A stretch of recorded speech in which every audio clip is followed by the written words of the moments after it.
नमस्कार सम्पूर्णमा हजुरहरूलाई हजुरको नेपाली भान्सामा स्वागत छ। आज म हजुरहरू सामु पानीपुरीको रेसिपी लिएर उपस्थित भइसकेकी छु। सर्वप्रथम त पानीपुरीको पानी बनाउन लागौँ है त। मैले चाहिँ यहाँ 2 गिलास जति पानी राखेर फ्रेस धनियाँलाई पनि धोई पखाली मसिनो गरी काटेर सोही पानीमा हाले। 2 सानो चम्चा नुन पनि राख्नुहोस् र बारीबाट पाकेको कागतीलाई पनि टिपेर काटेर आधा कागतीलाई निचोरेर हाले। र यो चाहिँ पानीपुरीको मसला हो, जुन पानीपुरीको प्याकेट किन्दा मसला पनि आउँदछ र सोही मसला हाल्दैछु। अब डाडुको सहायताले पानीमा सबै सामग्रीहरू घुल्ने गरी चलाउनुहोस्। अब पानीपुरीको पानी तयार भयो। अब पुरी भित्रको स्टफिङको लागि यहाँ मैले 4 वटा उसिनेको आलु र उसिनेको चना पनि हाले।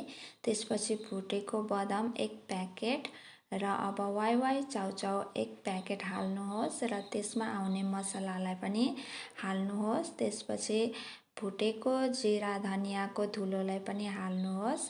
एउटा प्याजलाई मसिनो गरी काटेर हाल्नुहोस्। यहाँ चाहिँ मैले 6 वटा हरियो खुर्सानी र हरियो धनियाँलाई पनि राख्नुहोस्। थोरै स्वाद अनुसार नुन हालेर सफा हातले राम्रोसँग मोल्नुहोस्।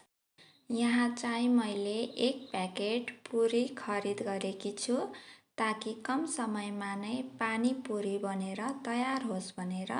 अब पुरीको स्टफिङ पनि तयार भयो। अब पानीपुरीको पुरी बनाउन तर्फ लागौँ है त। प्यानमा तेल तताएर पुरीलाई हाल्नुहोस् र पुरी कुनै कुनै नफुल्ने पनि हुन्छ, तर पनि त्यो नफुल्ने पुरी पनि पछि काम लाग्दछ।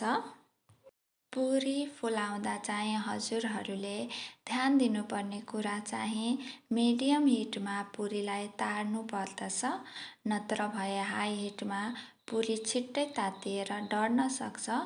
पुरी बनाउँदा धेरै तेल पनि चाहिँदैन र पुरीको तलको भाग तातिसकेर फुलेपछि आफै पल्टिएर माथिको भाग पनि फुल्न जान्छ र छिटो छिटो तेलबाट निकाल्नु पर्दछ।